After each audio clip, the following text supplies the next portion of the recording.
KaraokeBooks. A Room with a View. Edward Morgan Forster. Audiobook. Chapter 5. Possibilities of a Pleasant Outing. It was a family saying that, you never knew which way Charlotte Bartlett would turn. She was perfectly pleasant and sensible over Lucy's adventure, found the abridged account of it quite adequate, and paid suitable tribute to the courtesy of Mr. George Emerson. She and Miss Lavish had had an adventure also.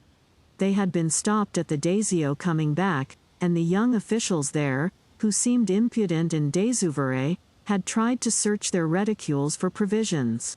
It might have been most unpleasant. Fortunately Miss Lavish was a match for anyone.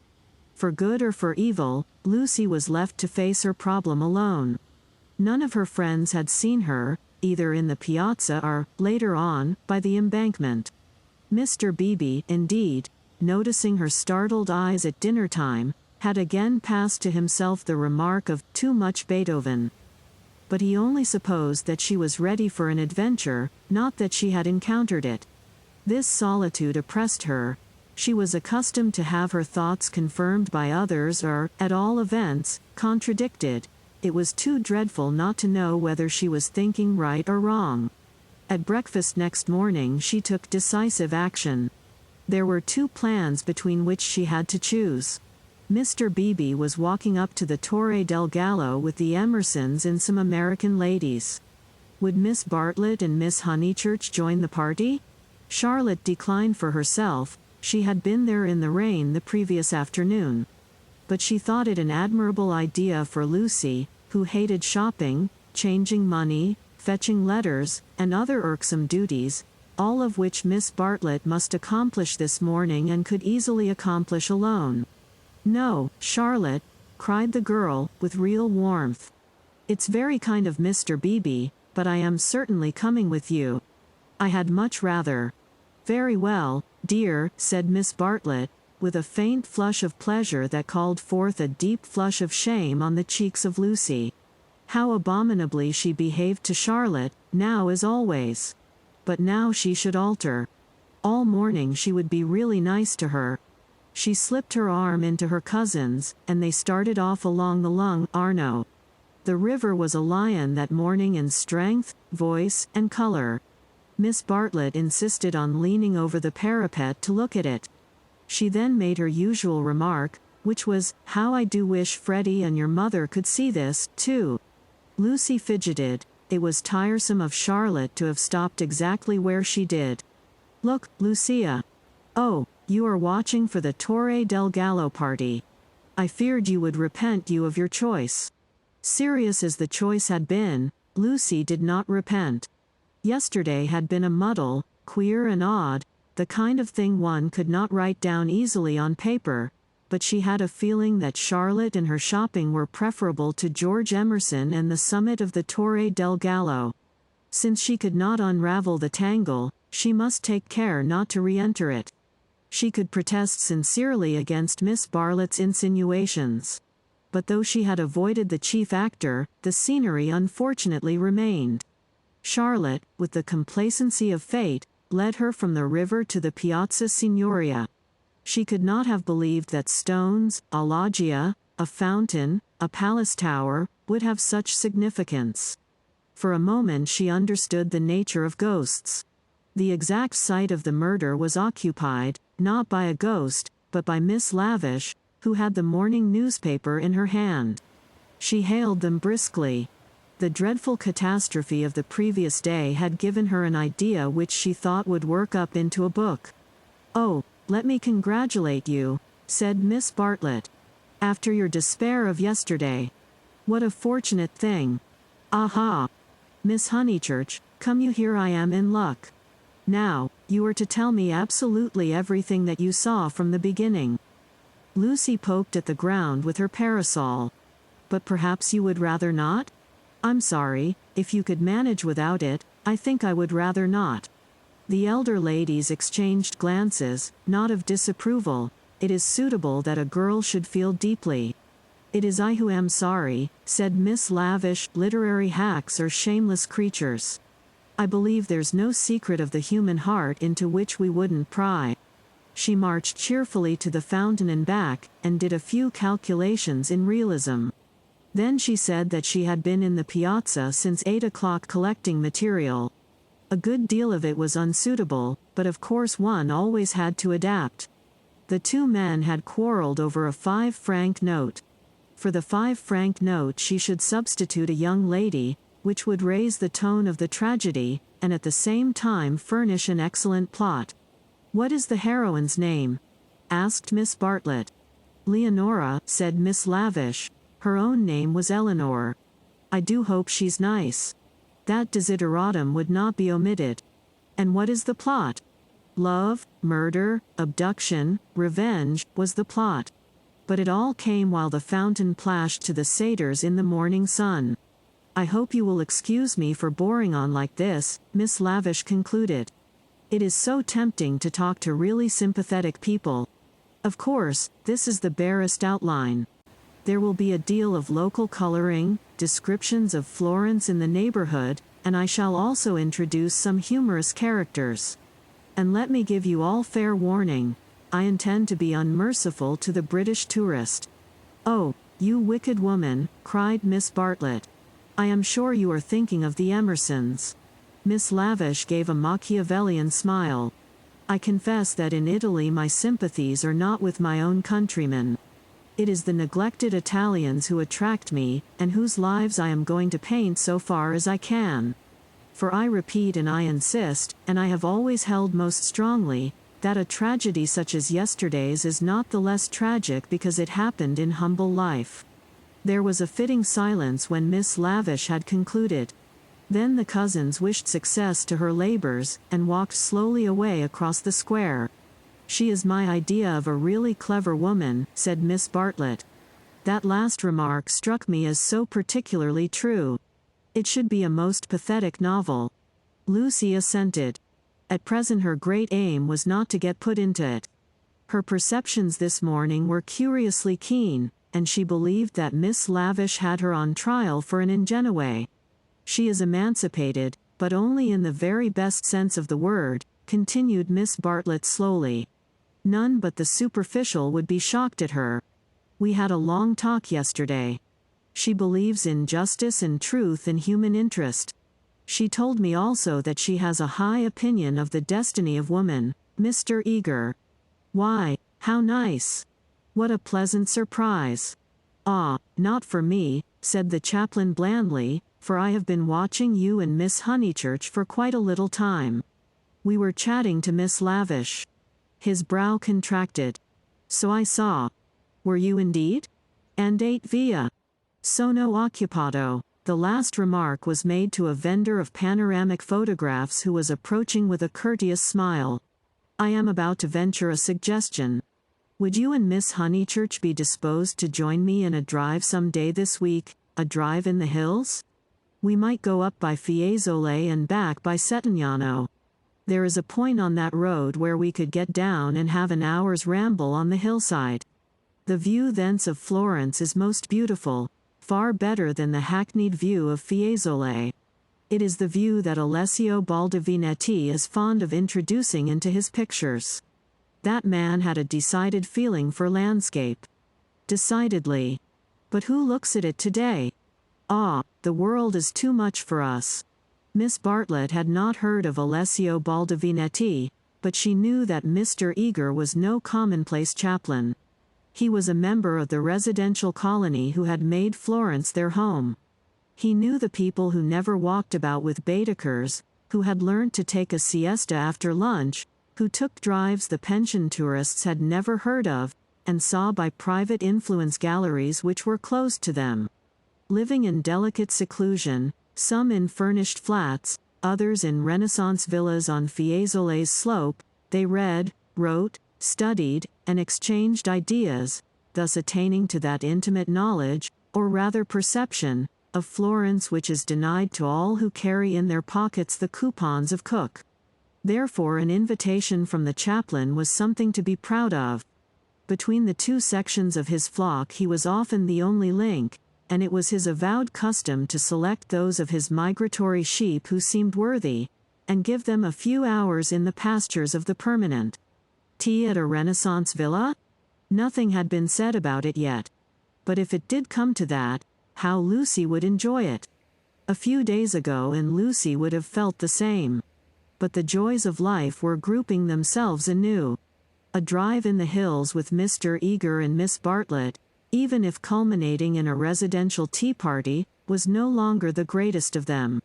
She echoed the raptures of Charlotte somewhat faintly. Only when she heard that Mr. Beebe was also coming did her thanks become more sincere. "So we shall be a party, care," said the chaplain. "In these days of toil and tumult one has great needs of the country and its message of purity. And eight via. And eight presto, presto. Ah, the town. Beautiful as it is the town." They assented. This very square, so I am told, witnessed yesterday the most sordid of tragedies.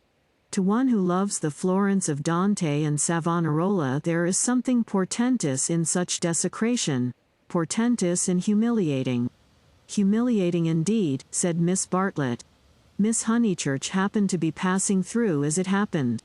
She can hardly bear to speak of it." She glanced at Lucy proudly. "And how came we to have you here?" asked the chaplain paternally.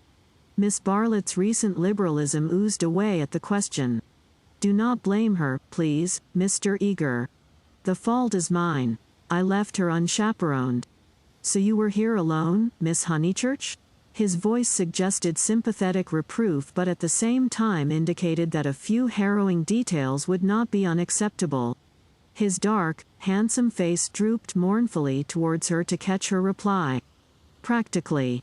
One of our pension acquaintances kindly brought her home," said Miss Bartlett, adroitly concealing the sex of the preserver.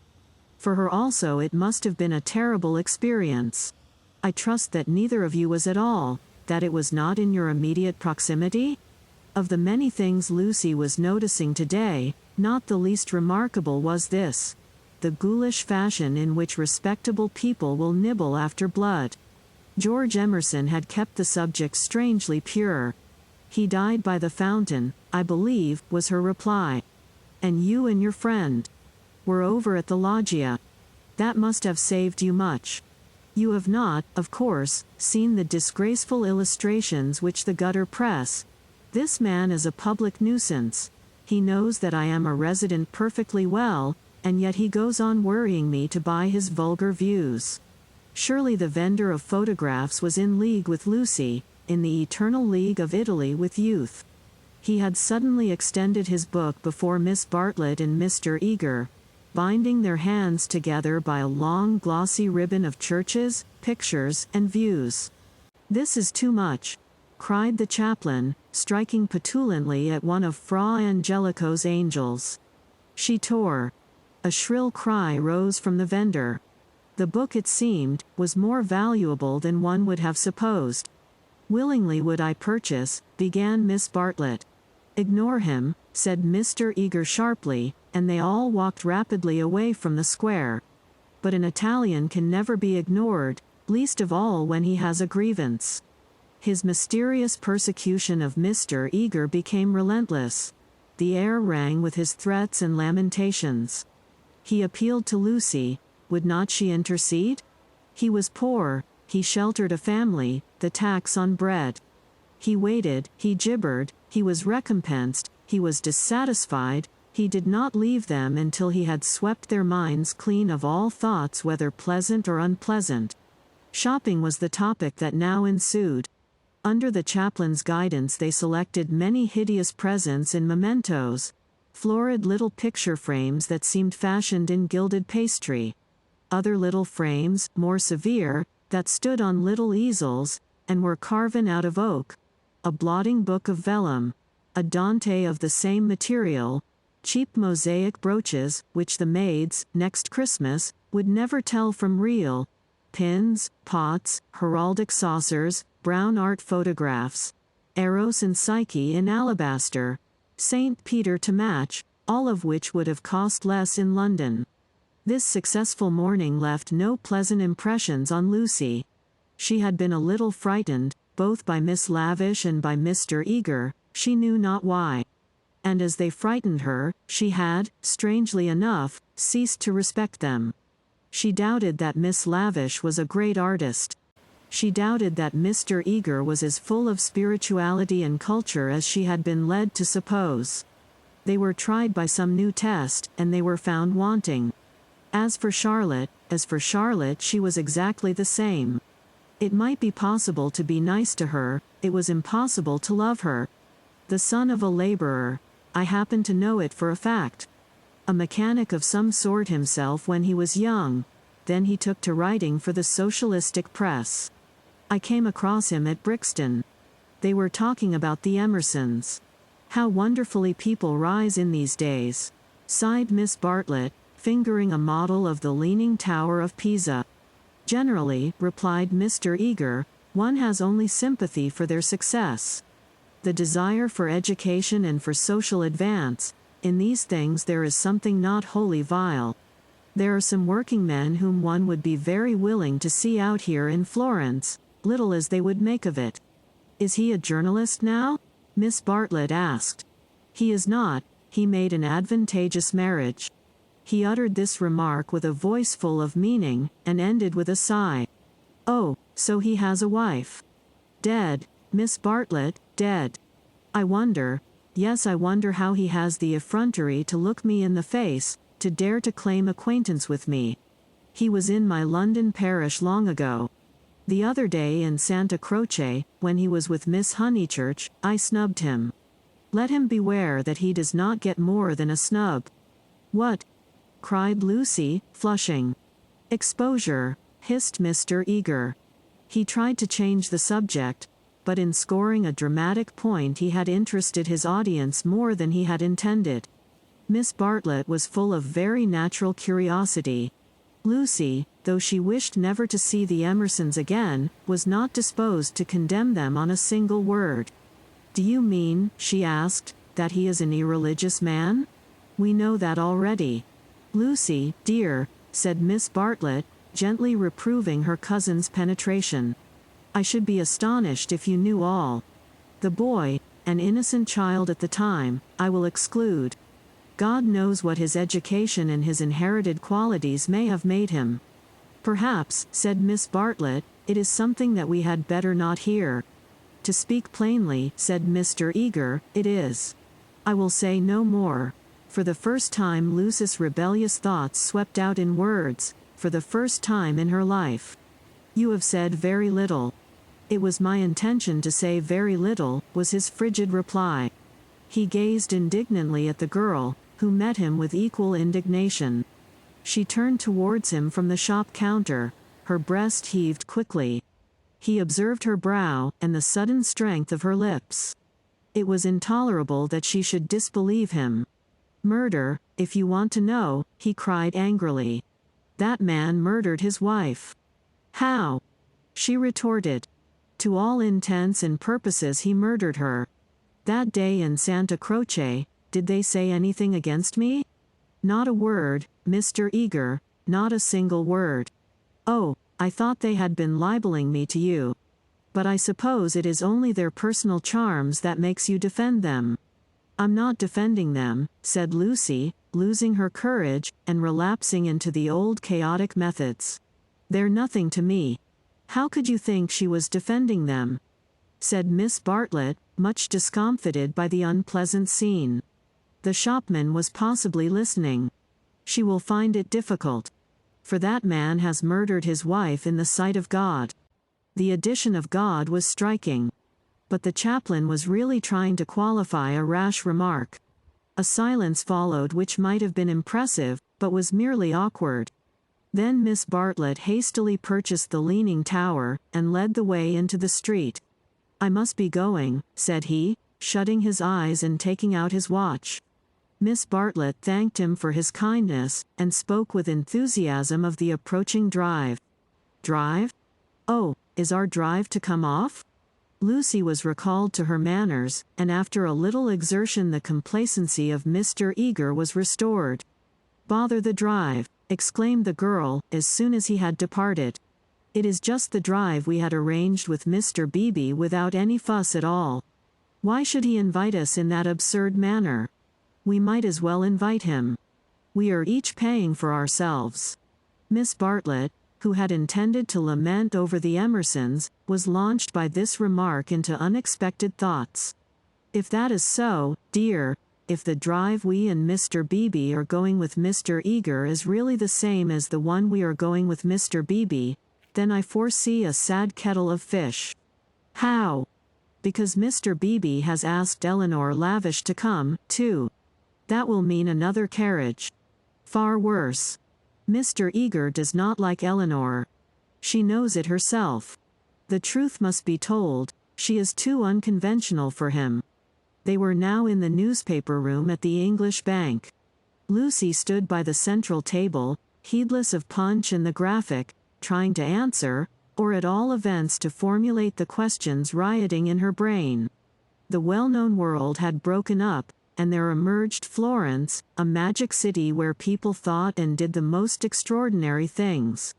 Murder, accusations of murder, a lady clinging to one man and being rude to another, were these the daily incidents of her streets? Was there more in her frank beauty than met the eye, the power, perhaps, to evoke passions, good and bad, and to bring them speedily to a fulfillment?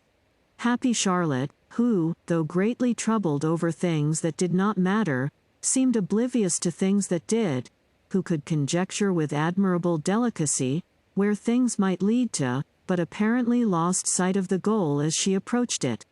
Now she was crouching in the corner trying to extract a circular note from a kind of linen nosebag which hung in chaste concealment round her neck. She had been told that this was the only safe way to carry money in Italy.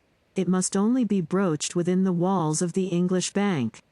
As she groped she murmured, "Whether it is Mr. Beebe who forgot to tell Mr. Eager, or Mr. Eager who forgot when he told us, or whether they have decided to leave Eleanor out altogether, which they could scarcely do, but in any case we must be prepared. It is you they really want, I am only asked for appearances. You shall go with the two gentlemen, and I and Eleanor will follow behind. A one-horse carriage would do for us. Yet how difficult it is." "It is indeed," replied the girl, with a gravity that sounded sympathetic. "What do you think about it?" asked Miss Bartlett, flushed from the struggle, and buttoning up her dress. "I don't know what I think, nor what I want." "Oh, dear, Lucy. I do hope Florence isn't boring you. Speak the word, and, as you know, I would take you to the ends of the earth tomorrow." "Thank you, Charlotte," said Lucy, and pondered over the offer. There were letters for her at the bureau, one from her brother, full of athletics and biology, one from her mother, delightful as only her mother's letters could be. She had read in it of the crocuses which had been bought for yellow and were coming up puce, of the new parlor maid, who had watered the ferns with essence of lemonade, of the semi-detached cottages which were ruining Summer Street, and breaking the heart of Sir Harry Otway. She recalled the free, pleasant life of her home, where she was allowed to do everything, and where nothing ever happened to her. The road up through the pine woods, the clean drawing-room, the view over the Sussex Weald, all hung before her bright and distinct, but pathetic as the pictures in a gallery to which, after much experience, a traveler returns. "And the news?" asked Miss Bartlett.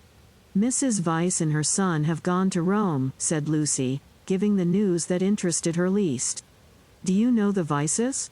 "Oh, not that way back. We can never have too much of the dear Piazza Signoria.